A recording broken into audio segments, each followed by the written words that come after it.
jaarraa 21ffaa keessa. Jaarraa 21ffaa keessa odoo jiraannu karaa humnaatiin mootummaa fonqolchuudhaan yookaan immoo humnaan mootummaa jigsanii mootummaa ta'uudhaaf adeemsi deemamu baay'ee qaanessaadha.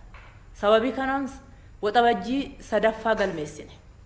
Waxabajjii tokkoffaa irratti muummicha ministeeraa fi uummata irratti boombii darbachuudhaan gara aangootti dhufuudhaaf yaaliin godhame namoota galaafatus hin milkoofne. Waxabajjii lammaffaa irrattis akkasumatti gaggeessitoota biyyaa irratti ajjeechaa raawwachuudhaan gara aangootti dhufuudhaaf yaaliin godhame hin milkoofne.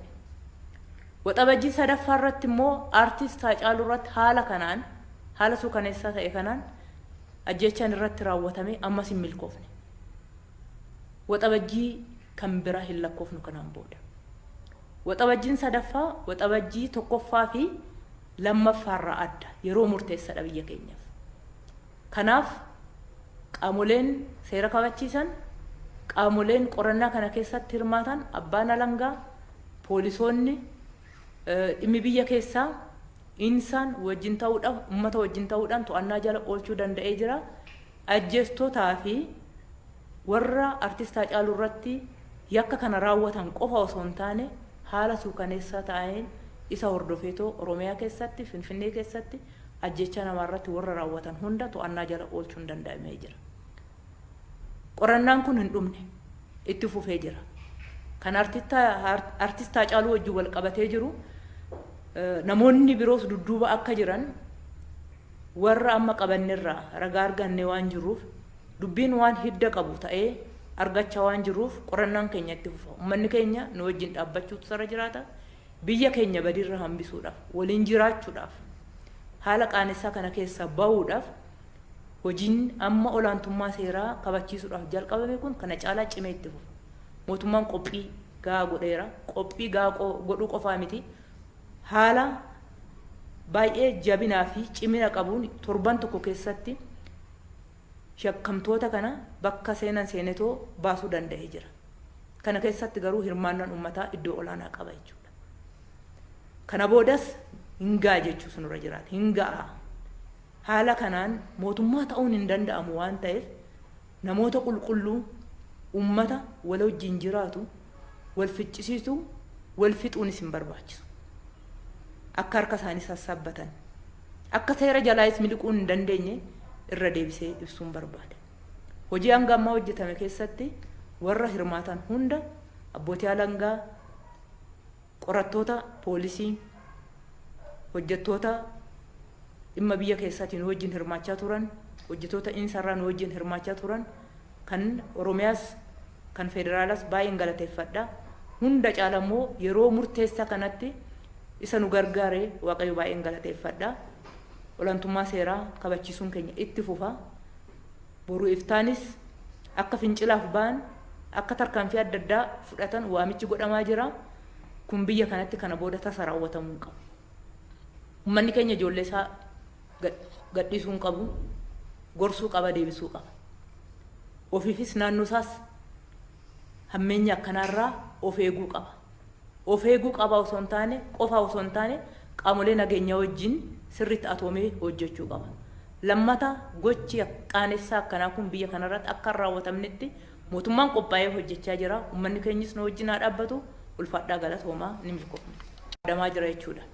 Tokkoffaan kan artist Haacaaluu irratti dhukaasuudhaan ajjeese Xilaayee Yaamii jedhama. Inni lammaffaa isa wajjin immoo kan as keessatti hirmaachaa ture Abdii Alamaayyoo jedhama. Inni sadaffaa yeroodhaaf to'annaa keenya jalan oolle Kabbada Gammachuu jedhama. Xilaayee fi Abdii to'annaa keenya jala oolchinee jirra. Kabbada Gammachuun immoo barbaadamaa jira. Kanaafuu uummanni keenya naannoo galaan jiru akkuma Xilaayee fi Abdii dabarsee nutti kenne ammas deebisee Kabbadas dabarseetoo akka nutti kennu bakka dhokatee barbaachi godhamaa jira. Barbaachi qaamoleen nageenyaa godhu kana keessatti hirmaachuudhaan yeroo gabaabaa keessatti to'annaa jala akka oolchu abdii guddaa irraa qabna. Maaliif akkamitti Haacaaluu ajjeesuun maaliif akka barbaachise jecha amantiisaan poolisii biratti kennaniin akka arginetti akka Xilaayeen nu kaasetti jechuudha.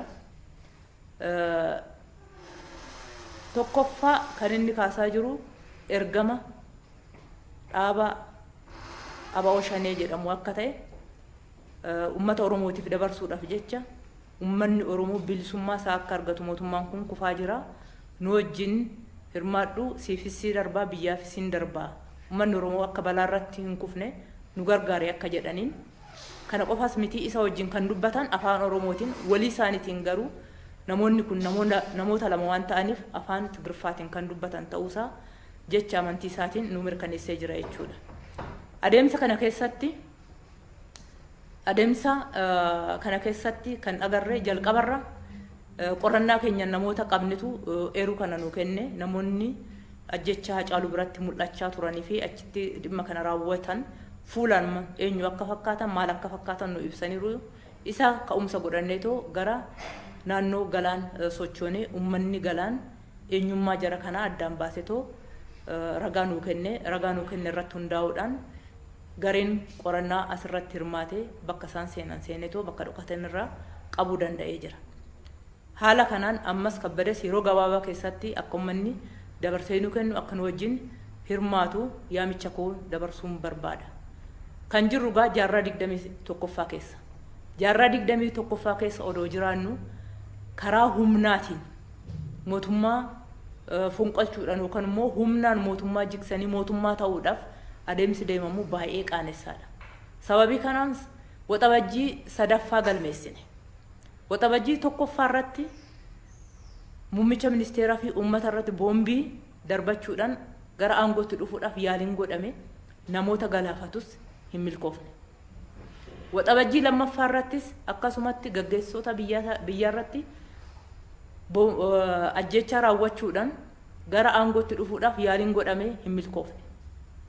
Waxabajjii 3ffaa irratti immoo aartist Hacaaluu irratti haala suukaneessaa ta'e kanaan ajjechaan irratti raawwatame ammas hin milkoofne.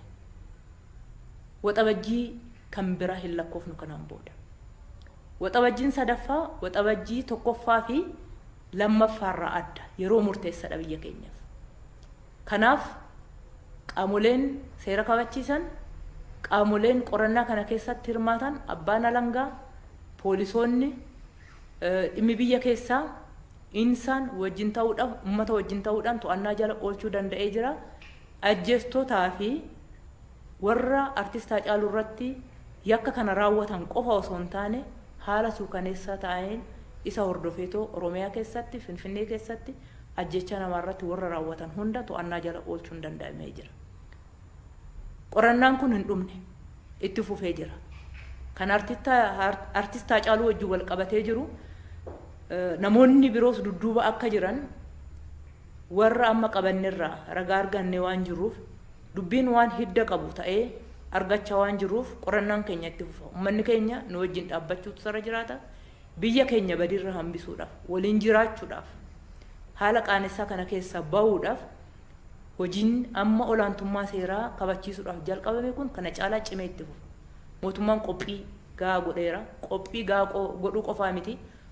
Haala baay'ee jabinaa fi cimina qabuun torban tokko keessatti shakkamtoota kana bakka seenan seenetoo baasuu danda'ee jira. Kana keessatti garuu hirmaannaan uummataa iddoo olaanaa qaba jechuudha.